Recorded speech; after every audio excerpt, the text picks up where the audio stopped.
عنوان پرواز 327 خوف کا طوفان۔ نیویارک سے لندن جانے والی رات کی پرواز میں مسافروں کو غیر معمولی اور خوفناک تجربات کا سامنا کرنا پڑتا ہے۔ جیسے ہی جہاز ایک پراسرار طوفان میں داخل ہوتا ہے، مسافروں کو ایسا لگتا ہے کہ وہ حقیقت اور خواب کے درمیان پھنس گئے ہیں۔ حصہ 1 پرواز کا آغاز۔ کہانی ایک دیر رات کی پرواز سے شروع ہوتی ہے جس میں چند مسافر سوار ہیں۔ کچھ بزنس مین، کچھ سیاح، ایک نیا جوڑا اور کچھ اکیلے مسافر بھی ہیں۔ جہاز میں سوار ہونے کے بعد سب کچھ نارمل لگتا ہے، لیکن موسم کی خرابی کی وارننگ پہلے ہی دے دی گئی تھی۔ کردار جاوید ایک نوجوان بزنس مین جو حقیقت پسند اور عقل مند ہے۔ الیانا اور عامر نیا شادی شدہ جوڑا۔ مسز علی ایک بوڑھی خاتون جو سفر کے دوران بہت نروس ہوتی ہے۔ کپتان اکرم ایک تجربہ کار پائلٹ جو ہمیشہ پرسکون رہتے ہیں۔ پرواز کے دوران کپتان طوفان کی اطلاع دیتے ہیں اور مسافروں کو تسلی دیتے ہیں کہ سب ٹھیک ہوگا۔ مسافر کچھ دیر سونے کی کوشش کرتے ہیں، کچھ فلمیں دیکھتے ہیں اور کچھ کتابیں پڑھنے لگتے ہیں۔ لیکن جیسے ہی جہاز اونچائی پر پہنچتا ہے، ایک زوردار جھٹکا لگتا ہے۔ حصہ 2 عجیب و غریب واقعات۔ طوفان کے درمیان عجیب و غریب واقعات پیش آتے ہیں۔ لائٹس بار بار ٹمٹمانے لگتی ہیں اور مسافروں کو ایک سایہ جیسا وجود دکھائی دینے لگتا ہے۔ جاوید نے کھڑکی سے باہر ایک عجیب سی شبیہ دیکھی جو ان کے ساتھ ساتھ پرواز کر رہی تھی، لیکن پلک جھپکنے پر وہ شبیہ غائب ہو گئی۔ مسز علی مسلسل دعا کرتی رہتی ہیں اور کہتی ہیں کہ وہ کسی شیطانی چیز کی موجودگی محسوس کر رہی ہے۔ باقی مسافر پہلے تو اسے محض خوف سمجھتے ہیں، مگر جلد ہی ان کو بھی کچھ عجیب سا محسوس ہوتا ہے۔ کچھ دیر بعد فلائٹ اٹینڈنٹس بھی عجیب رویہ اختیار کر لیتے ہیں۔ وہ بے دھیانی میں مسافروں کو گھورنے لگتے ہیں اور جیسے کسی دوسرے عالم میں کھوئے ہوئے ہیں۔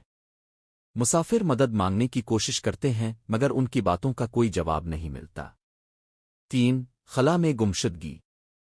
طوفان کے بیچ میں جہاز کے مواصلاتی نظام ناکام ہو جاتے ہیں اور ریڈار بھی خراب ہو جاتا ہے۔ کپتان اکرم کو لگتا ہے کہ وہ ایک خالی خلا میں داخل ہو چکے ہیں جہاں وقت اور جگہ کی کوئی قید نہیں ہے۔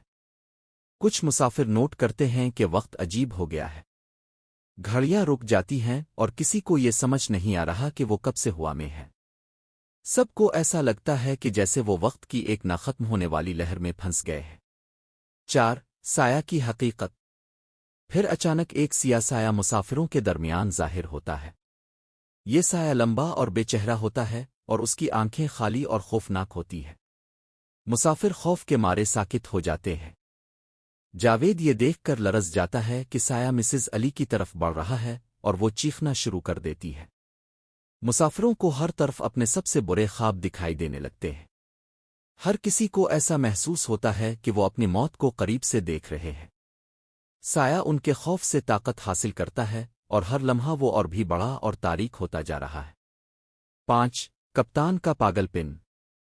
کپتان اکرم اس پراسرار موجودگی سے نجات پانے کے لیے جدوجہد کرتا ہے۔ کو پائلٹ پراسرار انداز میں ہنسنے لگتا ہے اور کہتا ہے کہ وہ سب مر چکے ہیں اور اب برزخ میں پھنسے ہوئے ہیں۔ ایک خوفناک لڑائی کے بعد کپتان اسے قابو میں کر لیتا ہے مگر وہ اپنی عقل کھو بیٹھتا ہے۔ اب کپتان اکرم کو ہری روشنیوں کا ایک منظر دکھائی دیتا ہے جو جہاز کے اطراف میں جھلملاتی ہے۔ جیسے ہی وہ روشنیوں میں داخل ہوتے ہیں، جہاز اور بھی زیادہ خوفناک طریقے سے ہلنا شروع کر دیتا ہے۔ 6 آخری جنگ۔ جاوید مسافروں کو ہمت دلاتا ہے اور سب کو مشورہ دیتا ہے کہ دعا کریں اور ایک دوسرے کا ہاتھ پکڑ کر اتحاد قائم کریں۔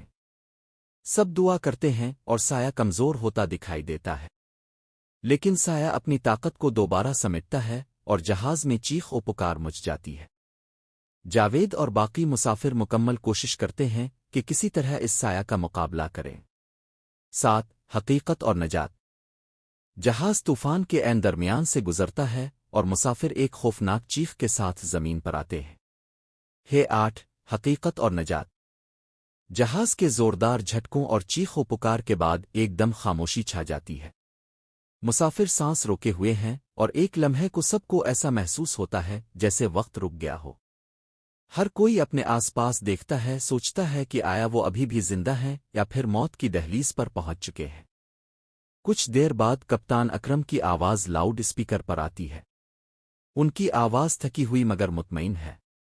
وہ بتاتے ہیں کہ جہاز نے طوفان سے باہر نکلنے میں کامیابی حاصل کر لی ہے اور وہ بحفاظت لینڈنگ کی تیاری کر رہے ہیں۔ سب نے سکھ کا سانس لیا اور اپنے آپ کو بچ جانے پر شکر ادا کیا۔ لیکن کچھ عجیب سا باقی ہے۔ جب جاوید اپنے اطراف میں دیکھتا ہے تو اسے محسوس ہوتا ہے کہ کچھ مسافر غائب ہیں۔ ان کی نشستیں خالی ہیں اور ان کے نشانات جیسے کہ وہ کبھی وہاں موجود ہی نہیں تھے۔ جاوید اور باقی مسافر حیرت میں ڈوبے ہوئے ہیں، سمجھنے کی کوشش کرتے ہیں کہ آخر کیا ہوا۔ ماضی کا بھید۔ جب جہاز آخرکار لینڈ کرتا ہے تو ہر کوئی جلدی سے باہر نکلنے کی کوشش کرتا ہے۔ جیسے ہی وہ ایئرپورٹ کے اندر داخل ہوتے ہیں وہ حیرت زدہ رہ جاتے ہیں کہ سب کچھ ویسا ہی نہیں جیسا انہیں توقع تھی۔ ایئرپورٹ کے عملے کے چہرے سنجیدہ ہیں اور وہ ان مسافروں کو حیرت سے دیکھ رہے ہیں۔